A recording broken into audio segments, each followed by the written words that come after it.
everyone, and welcome to our Wednesday night podcast. And we are reading The Christmas Letters by Debbie McComber. Can you all hear me all right?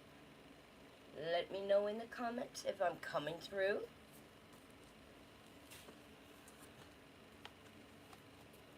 We are on chapter 3. And if you remember in chapter 2, she had confronted Dr. Wynne Jeffries in the French cafe, and they had a big blowout. She not only embarrassed him, but embarrassed herself. Can you hear me, Paula?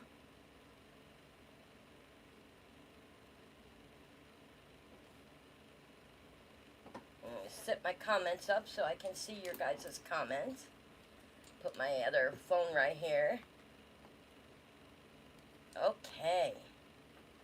Now, we are on chapter 3. The confrontation with Wynne Jeffries didn't go well. K.O. admitted as she changed out of her jeans and sweater later that same afternoon. When Levon invited her over for appetizers and drinks, K.O. hadn't asked if this was a formal party or if it would be just the two of them. Unwilling to show up in casual attire if her neighbor intended a more formal event, K.O. chose a colored black slacks, a white silk blouse, and a red velvet blazer with a Christmas tree pin. She had inherited it from her grandmother. The blouse was her very best. Generally, she wore her hair tied back, but this evening she kept it down, loosely sweeping up one side and securing it with rhinestone barrette, a little lip gloss and mascara, and she was ready to go. A few minutes after 6, she crossed the hall and rang Levon's doorbell. As she had been standing there waiting, Levon opened her door instantly. K.O. was relieved she had taken the time to change. Her neighbor looked lovely in a long skirt and black jacket with any number of gold chains dangling around her neck and at least a dozen gold bangles on her wrists. "Catherine!" she cried, sounding as though it had been weeks since they had spoken. "Do come in and meet Dr. Wynne Jeffries." She stepped back and held open the door and with a flourish gestured her inside. Wynne Jeffries stood in the center of the room. He held a cracker raised halfway to his mouth, his eyes darting to and fro. He seemed to be gauging how fast he could make his exit. Oh dear, K.O. felt guilty about the scene she had caused that morning. "I believe we met," Wynne said stiffly. He set the cracker down on his napkin and eyed the door. Darn the man, he looked positively gorgeous, just the way he did on his book's dust jacket. This was exceedingly unfair. She didn't want to like him, and she certainly did not want to be attracted to him, which, unfortunately, she was. Not that it mattered. She wasn't interested, and after the confrontation that morning, he wouldn't be either. "Dr. Jeffries," K.O. murmured uneasily as she walked into the room, hands clasped together. He nodded in her direction, then slowly inched closer to the door. Apparently oblivious to the tension between them, Levon glided to the sideboard where she had wine and liquor bottles set aside on a silver platter. Sparkling wine glasses and crystal goblets awaited their decision. "What can I pour for you?" she asked. "I wouldn't mind a glass of Merlot, if you have it," Ko said, all the while wondering how best to handle this awkward situation. "I do," Levon turned to Wynne. "And you, Dr. Jeffries?" He looked away from Ko and moved to stand behind the sofa, whiskey on the rocks. "Coming right up." "Can I help?" Ko asked, welcoming any distraction. "No, no, you two are my guests." And then, as if to clear up any misconception, she added, "My only guests." "Oh," Ko whispered. A sick feeling attacked the pit of her stomach. She didn't glance at Wynne, but suspected he was no more pleased at the prospect than she was. A moment later, Levon brought the drinks and indicated they should both sit down. Ko accepted the wine, and Wynne took his drink. With her own goblet in hand, Levon claimed the overstuffed chair, which left the sofa vacant. Evidently, Dr. Jeffries was not eager to sit. Neither was Ko. Finally, she chose one end of the davenport, and Wynne sat as far from her as humanly possible. Each faced away from the other. "Wynne, I see you tried the crab dip," Levon commented, referring to her appetizers on the coffee table in front of them. "It's the best I've ever tasted," he said, reaching for another cracker. "I'm glad you enjoyed it. The recipe came from Catherine." He sat the cracker down and brushed the crumbs from his fingers, apparently afraid he was about to be poisoned. Ko sipped her wine in an effort to relax. She had a feeling that even if she downed the entire bottle, it wasn't going to help. "I imagine you're wondering why I invited you here this evening," Levon said. Philip, her white Persian, strolled regally into the room, his tail raised, and with one powerful thrust of his hind legs leaped into her lap. Levon ran her hand down the length of his body, stroking his long white fur. "It happened again," she announced, slowly insinuating the words. "What happened?" Wynne asked, then gulped his drink dramatically. Levon closed her eyes. "The sight." Obviously, not understanding, excuse me, y'all. Wynne glanced at Ko, his forehead wrinkled. "Levon took a class this week on unleashing your psychic abilities," Ko explained under her breath. Wynne thanked her for the explanation and with a weak smile. Levon's shoulders rose. "I have been gifted with the sight," she said to hushed tones. "Congratulations," Wynne offered tentatively. "She can read cat litter," Ko told him.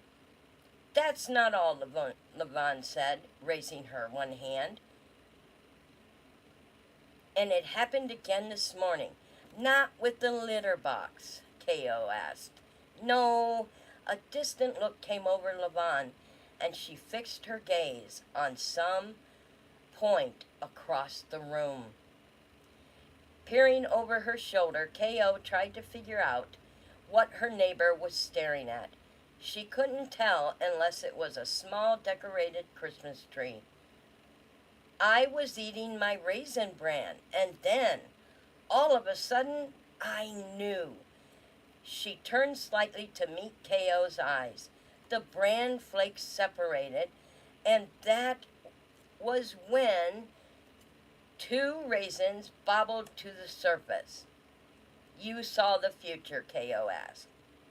What she saw, Wynn muttered, with 2 raisins in the milk. Levon raised her hand once more, silencing both of them. I saw the future. It was written in the raisin bran, even more clearly than it had been in the cat litter. She pointed a finger at K.O. Catherine, it involved you. Me? She swallowed, not sure whether to laugh or simply shake her head. And you. Levon's finger swerved toward Wynn. Her voice was low and intent. Did it tell you Catherine would do her utmost to make a fool out of me at the French cafe? Wynn asked. He scooped up a handful of mixed nuts. As far as K.O. was concerned, nuts was an appropriate response to her neighbor's fortune-telling. Levon dropped her hand. No. She turned to K.O. with a reproachful frown. Catherine, what did you do? Flustered, she looked away.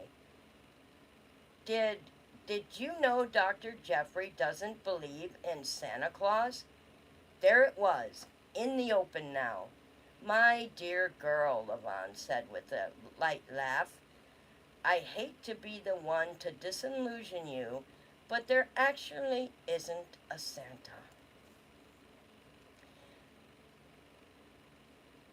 There is if you're 5 years old, she countered, glaring at the man on the other end of the sofa. Dr. Jeffrey is ruining Christmas for children everywhere. The man deserved to be publicly ridiculed. Reconsidering, revised, she thought, he should be censored by his peers for even suggesting that Santa be buried under a sleigh. It appears you two have a minor difference of opinion, Levon said, understanding the obvious. I sincerely doubt Catherine has read my entire book. I don't need to, she said. My sister quotes you chapter and verse in nearly every conversation we have. This is the sister who asked for my autograph? Yes, K.O. admitted. Like most men, she concluded, Dr. Jeffrey wasn't immune to flattery. She's the one with the children. K.O. nodded. Do you have children? Levon answered for her. Catherine is single, the same as you, Wynn. Why doesn't that surprise me? He returned. K.O. thought she might have detected a smirk in his reply. It doesn't surprise me that you're single either, she said, elevating her chin. No woman in her right mind. My dears, Levon murmured, you're being silly. K.O. didn't respond, and neither did Wynn. Don't you want to hear who and what I saw?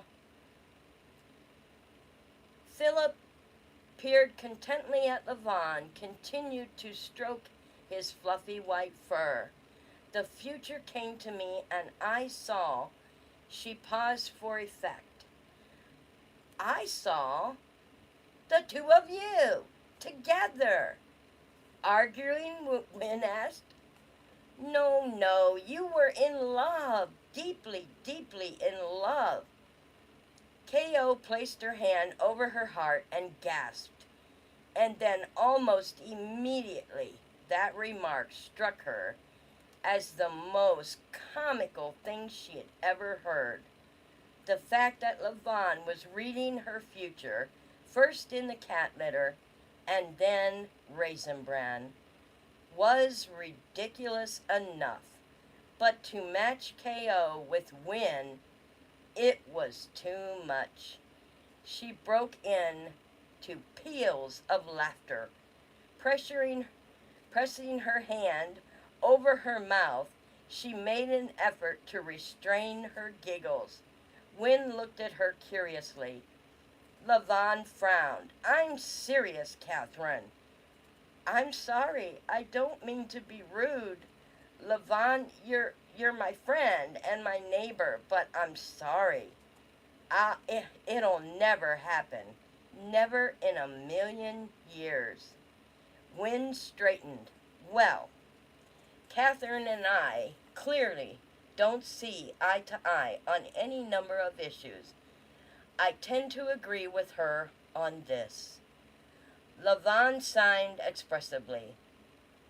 "Our instructor, Madame Ozma, warned that this would happen," she said with an air of sadness. "Unbelievers."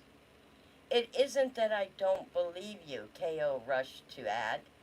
She didn't want to offend Levon, whose friendship was treasured, but at the same time she found it difficult to play along with the latest idea of hers, still the possibility of a romance with just about anyone else would have suited her nicely.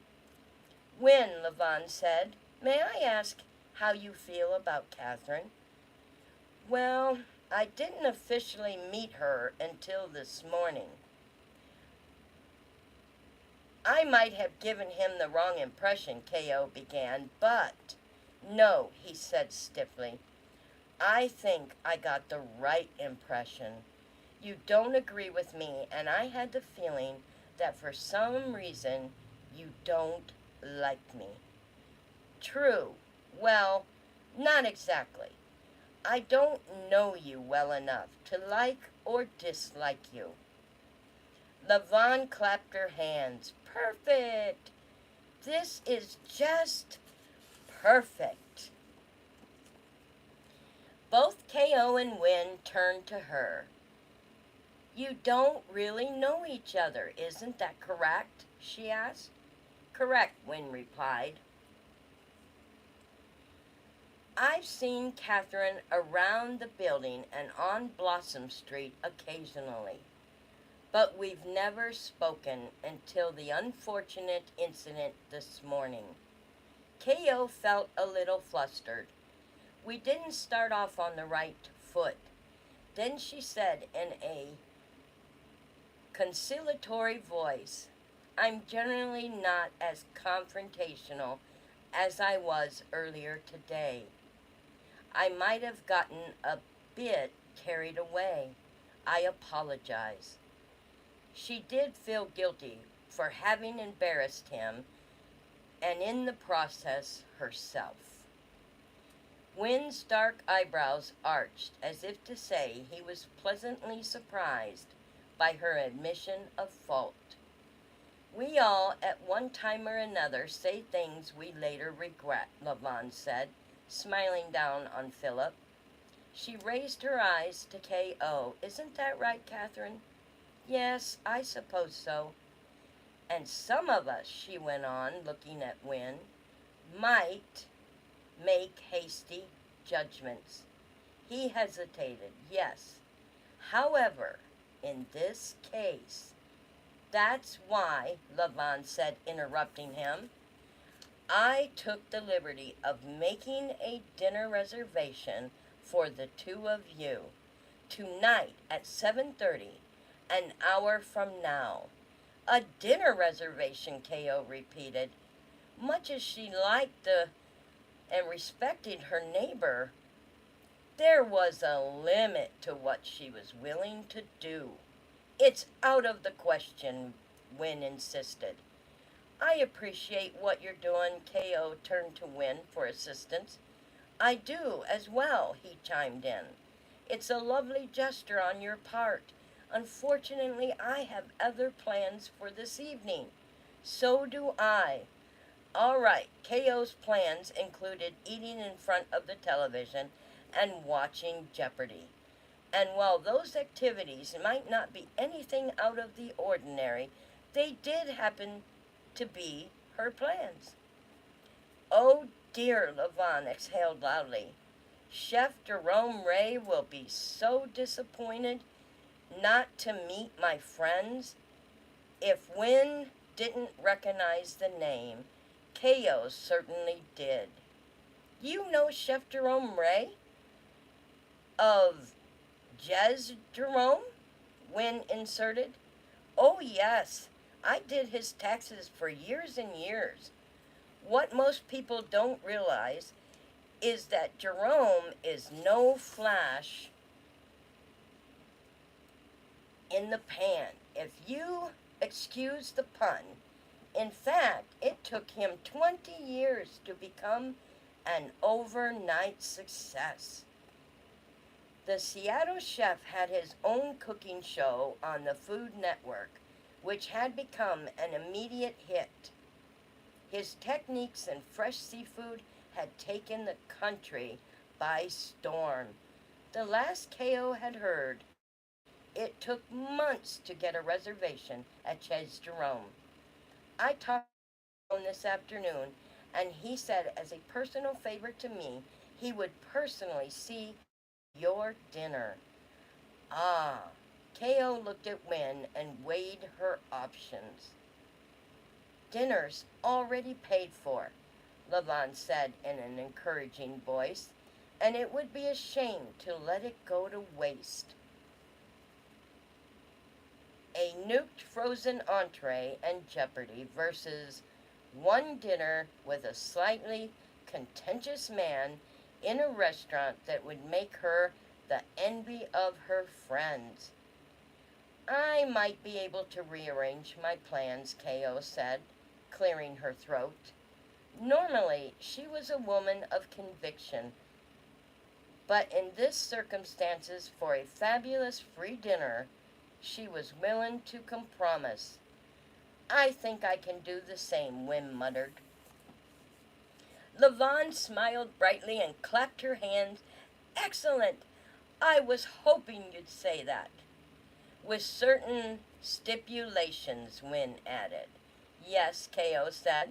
There would need to be stipulations. Wynn scowled at her. We will not discuss my book or my child-rearing philosophies. All right, she agreed. That sounded fair. And she couldn't think of a restriction of her own, so she said, we refuse to overeat. At Wynn's frown, she explained, I'm sort of watching my weight. He nodded as though he understood, which she was sure he didn't. What man really did? All I care about is the two of you have a marvelous dinner, and I know you will, Levon smiled at them both. The raisins have already assured me of that. She studied her watch, gently dislodged Philip, and stood. You'll need to leave right away. The reservation's under my name, she said, and ushered them out the door. Before she could protest or comment, Ko found herself standing in the hallway with Wynn Jeffries, her dinner date. And I'm going to take a quick break and get a drink, and we will move on to Chapter 4. Let me know in the comments, guys, how you like the story so far. And what do you think of Catherine and Wynn Jeffries going to dinner together? This should be really interesting. I'll be right back. Make sure to hit that like if you haven't done so already. I would appreciate it. I'm going to put this in my page so it doesn't fall closed like it did last time. And I will be right back.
right, everyone.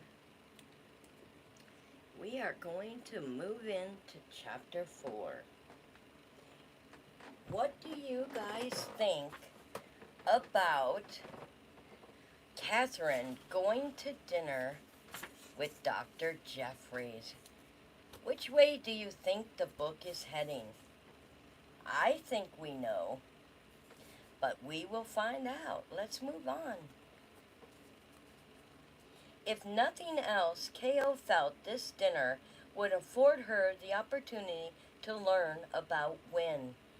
Well, that and an exceptional dinner experience, of course.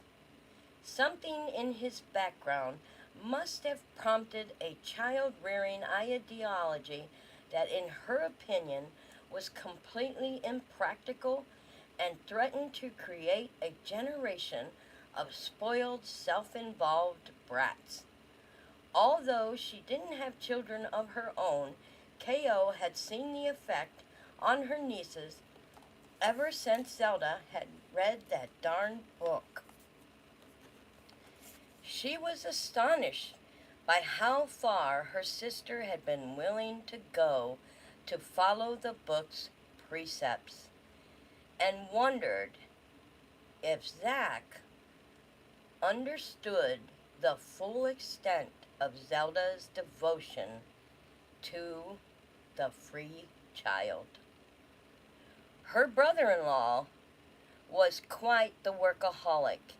He was absorbed in his job and often stayed late into the evenings and worked weekends. Ches Jerome was only a few blocks from the Blossom Street as K.O. and Wynne decided to walk. She retrieved a full-length red wool coat from her condo while Wynne waited outside the building.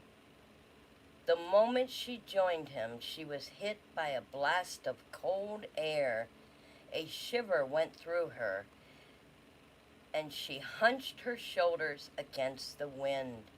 To her surprise, Wynne changed places with her, walking by the curb, outside the shelter of the buildings, taking the brunt of the wind. It was an old-fashioned gentlemanly action, and one she hadn't expected. To be fair, she didn't know what to expect from him. With the realization came another. He didn't know her either. They didn't utter a single word for the first block. Perhaps we should start over, she suggested. Wynne stopped walking and regarded her suspiciously. You want to go back?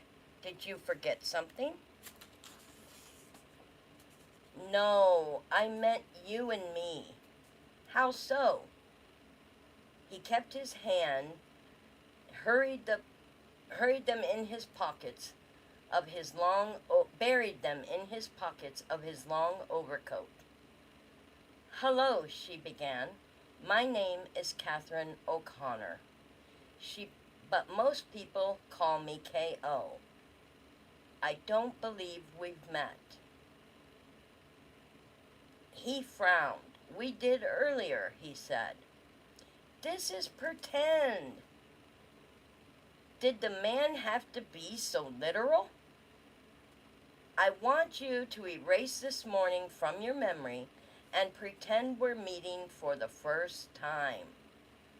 What about drinks at Lavange? Should I forget that too? Well, she needed to think this over. That hadn't been such a positive experience either. Perhaps it would be best, she told him.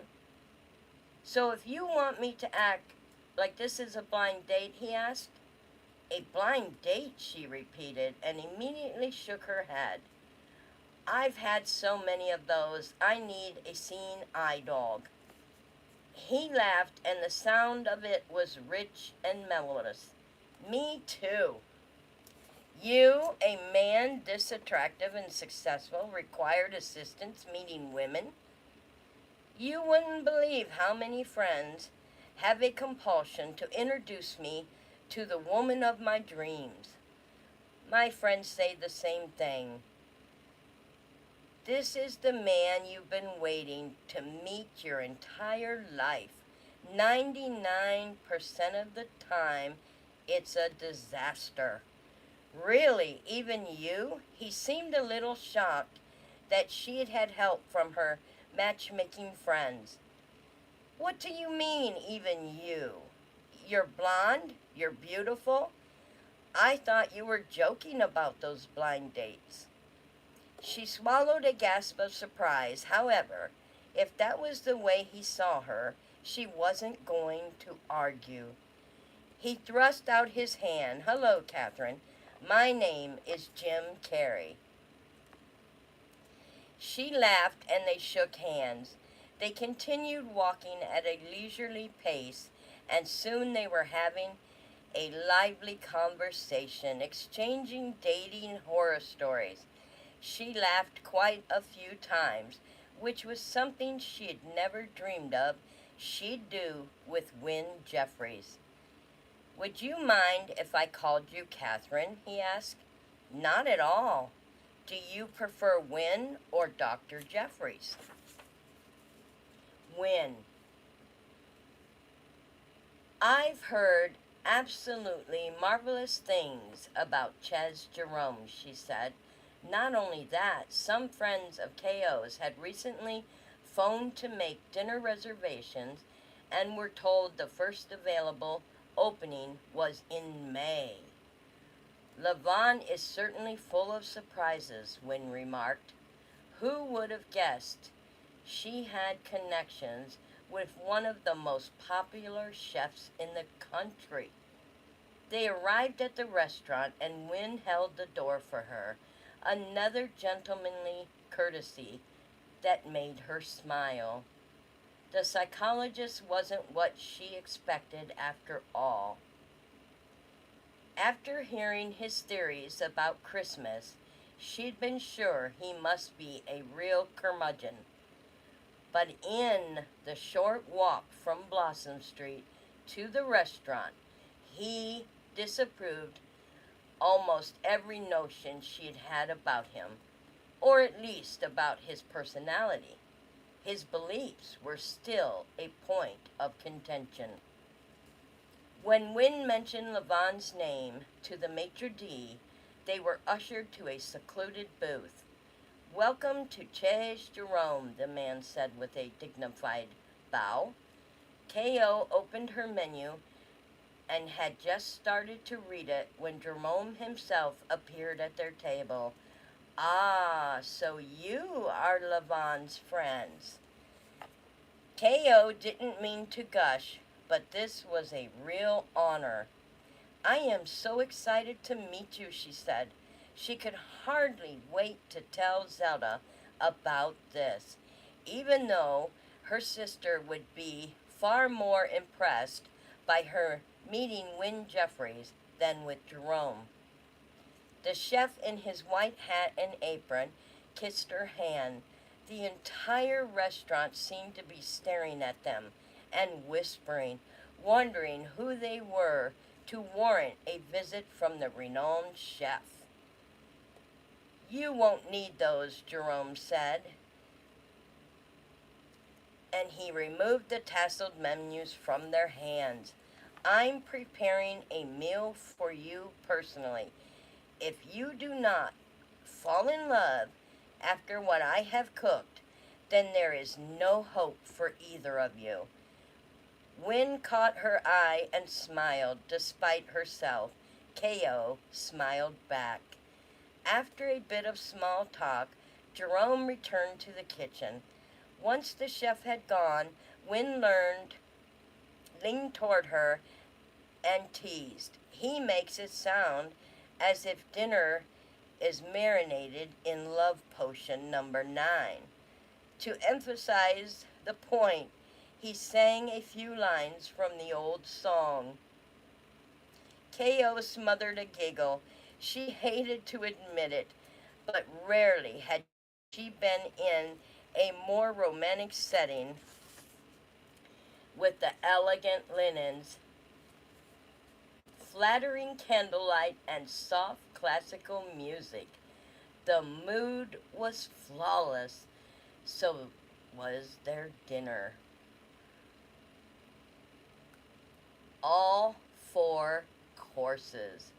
Even though she couldn't identify the exact nature of everything they ate, the appetizer was some kind of soup served in a martini glass, and it tasted a bit like melted sherbet.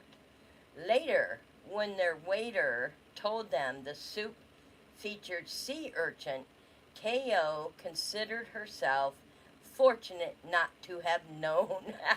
Yeah, right. If she had, she might have tasted it, but in fact, it was delicious. Tell me about yourself, she said to Win, when the soup dishes were taken away, and the salads, which featured frilly greens and very tart berries, were delivered. He shrugged as though he didn't really have anything of interest to share. What would you like to know? How about your family? All right. He leaned back against the luxurious velvet cushion. I'm an only child.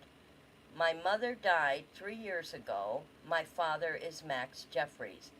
He paused, obviously waiting to see if she recognized the name, and when she didn't, he continued. He was a surfer who made a name for himself back in the late 60s and early 70s. She shook her head. Surfing wasn't an activity she knew much about. But then she really wasn't into sports, or exercise either. My dad's the captain of his bowling team, she told him. He nodded. My parents were hippies, he grinned. True, bona fide, unreconstructed hippies. As in the age of Aquarius, free love, and that sort of thing. This explained quite a bit. Now she thought about it. Wynne had apparently been raised without boundaries himself and had turned out to be a successful and even responsible adult. Maybe he figured that would be true of any child raised according to his methods. Wynne nodded again. Dad made it rich when he was awarded a patent for his surfboard wax. Ever heard of Max's Waxes? He sipped his wine. A lovely, mellow Pinot Gris Ko did, savoring every swallow. I chose my own name when I was 10, he murmured. It was hardly necessary to say he'd lived an unconventional life. Why did you decide on Wynne? She asked, since it seemed to be an unusual first name. It was my mother's maiden name. I like it. Catherine is a beautiful name, he commented. A beautiful name for a beautiful woman.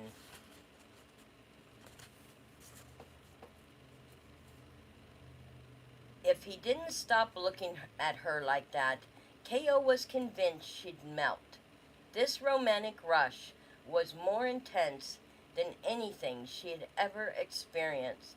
She wasn't even prepared to like Wynne, and already she could feel herself falling for this son of a hippie. In an effort to break his spell, she forced herself to look away. Where did you grow up? She asked as the entrees were ceremoniously presented. Grilled scallops with wild rice and tiny Brussels sprouts, with even tinier onions. California, he replied. I attended Berkeley. I lived a rather conventional life, she said after swooming over her first bite. Regular family, 1 sister, 2 parents, I studied to become a medical transcriptionist, worked for a while, and returned to college. I have a degree in public relations, but I'm currently working from home as a transcriptionist while looking for full-time employment. I'd really like to work as a publicist, but those jobs are rare and that pay isn't all that great.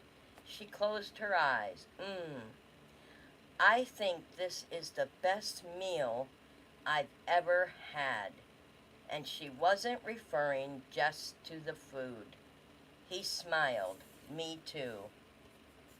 A few minutes later, he asked, "Your sister is married with children?" "Identical twin girls, Zoe and Zara. I'm their godmother." When she discussed the twins, she became animated, telling him story after story.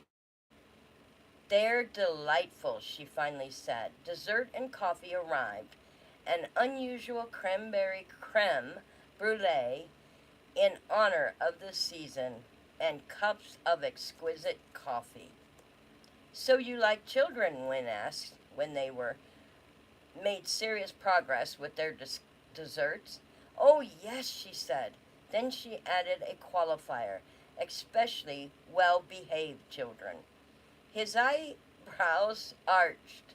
Seeing how easy it was to get sidetracked, she said, "I think children are a subject we should avoid."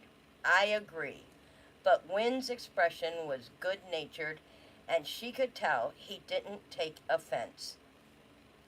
Even after a 2.5-hour dinner, K.O. was reluctant to leave. She found Wynne truly fascinating. His stories about living in a commune, his surfing adventures, including an encounter with a shark off the coast of Australia. His travels kept her enthralled. "This has been the most evening," she told him. Beneath the polished exterior was a remarkable human being. She found him engaging and unassuming and, shock of shocks, likable. After being assured by Jerome that their meal had already been taken care of, Wynne left a generous tip. After fervent thanks and a protracted farewell, they collected their coats. Wynne helped K.O.'s with her coat, and she wrapped her scarf around her neck. When they ventured into the night, they saw the snow had begun to fall. The Seattle streets were decorated for the season with sparkling white lights on the bare trees. The scene was a festive one. A horse-drawn carriage passed them, the horse's hooves clopping on the pavement, its harness jingling. "Shall we?" Wynne asked. K.O. noticed that the carriage was traveling in the opposite direction from theirs, but she couldn't have cared less. For as long as she could remember, she had wanted a carriage ride. That would be lovely. Not only was Wynne a gentleman, but a romantic as well, which seemed quite incongruous with his free and easy upbringing. Wynne hailed the driver. Then he handed K.O. into the carriage, joining her. He took the lap robes, spread them across her legs, and slipped his arm around her shoulders.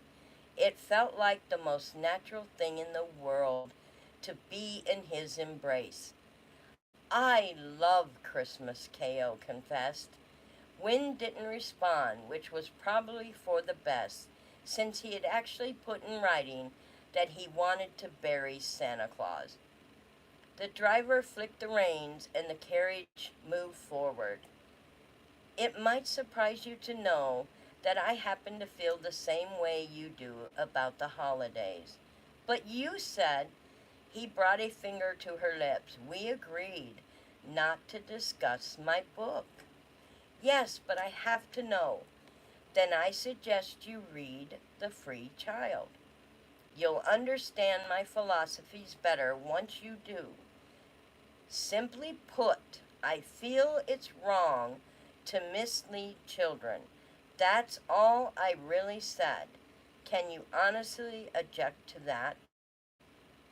If it involves Santa, I can. Then we'll have to agree to disagree. She was happy to leave the subject behind.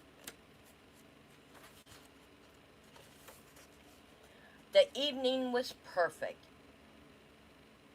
Hello. Good evening. Absolutely perfect, and she didn't want anything to ruin it. With large flakes of snow drifting down and the horse clopping steadily along, the carriage swaying, it couldn't have been more romantic. Wind tightened his arm around her, and K.O. pressed her head against his shoulder. I'm beginning to think Yvonne knows her raisin bran, Wynne whispered. She heard the smile in his voice. And her cat litter, she whispered back. I like her eats, he said. Tom, Philip, and Martin, she supplied. The men in her neighbor's life all happened to be badly spoiled and much-loved cats. The carriage dropped them off near Westlake Center. Wynne got down first and then helped K.O. Are you cold? He asked. I can try to find a cab if you prefer not to walk. Stop, she said suddenly. All of this perfection was confusing, too shocking, a contrast with her previous impression of Dr. Wynne Jeffries. He frowned. I don't know if I can deal with this. She started walking a fast pace, her mind spinning. It was difficult to reconcile the thoughtful, interesting man with the hard-hearted destroyer of Christmas Zelda had told her about. Deal with what? He asked, catching up with her.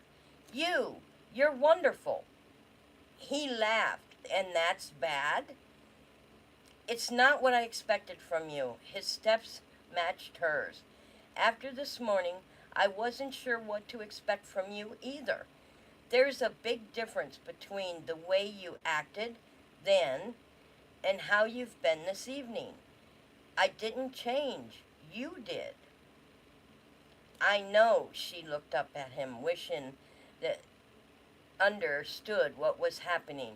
She recognized attraction when she felt it. But could this be real? He reached for her hand and tucked it in the crook of his arm. Does it matter? He asked. Not for tonight, she said with a sigh. Good. They resumed walking, more slowly this time. She stuck out her tongue to catch the falling snow, the way she had as a child. Wynne did too, and they both smiled, delighted with themselves and each other. When they approached their building on Blossom Street, K.O. was almost sad. She hadn't wanted the evening to end for fear she'd wake in the morning and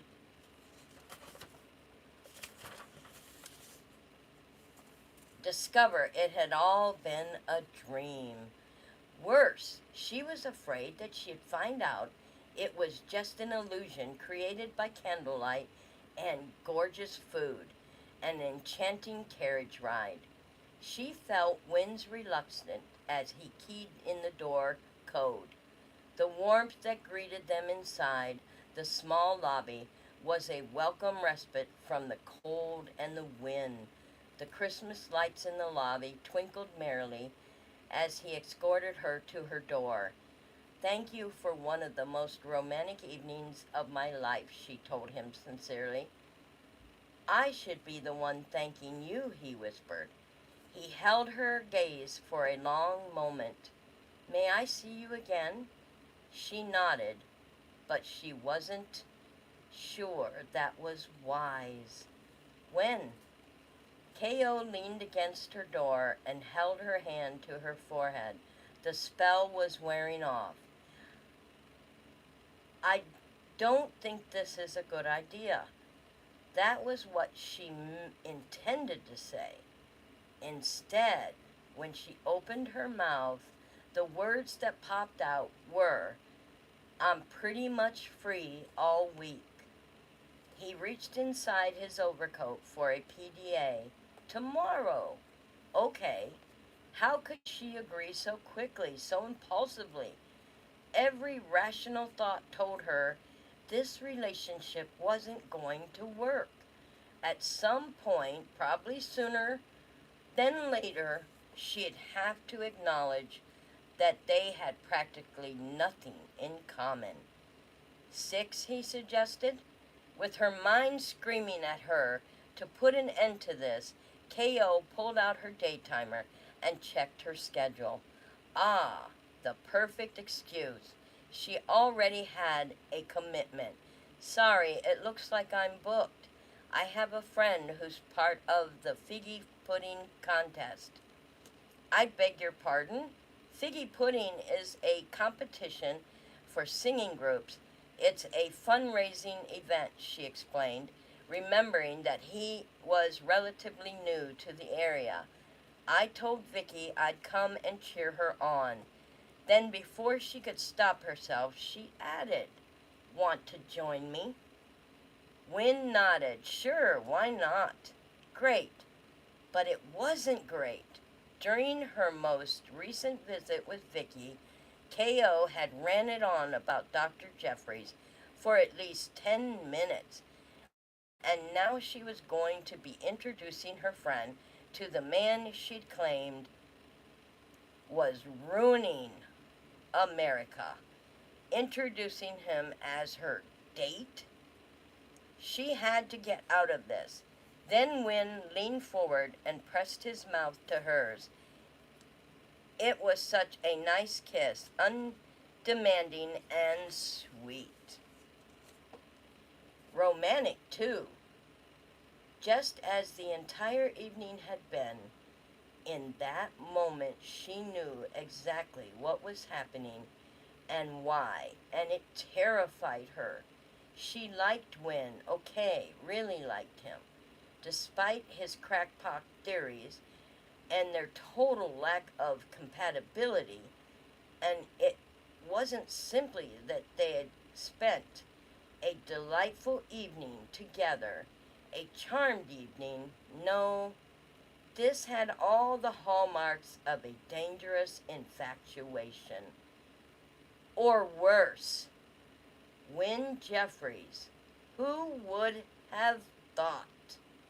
And that leads us to Chapter 5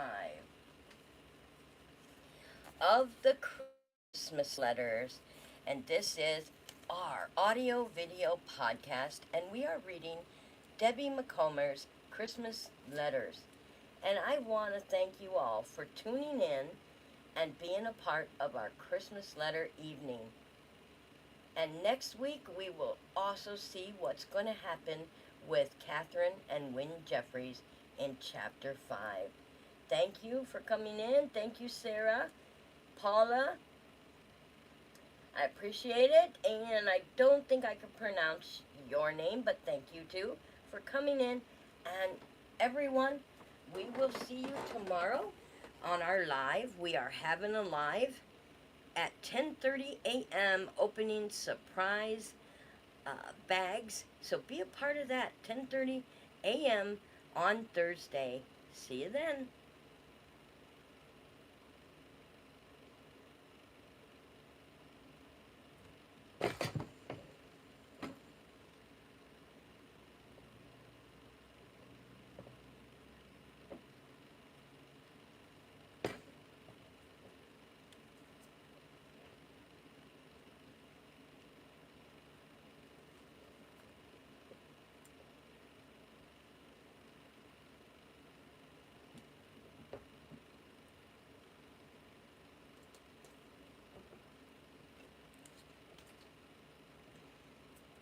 Bye, Paula. Having trouble with my mic here a little bit. I gotta get the mic out. Hang on, everybody. I will get you out of here one way or another.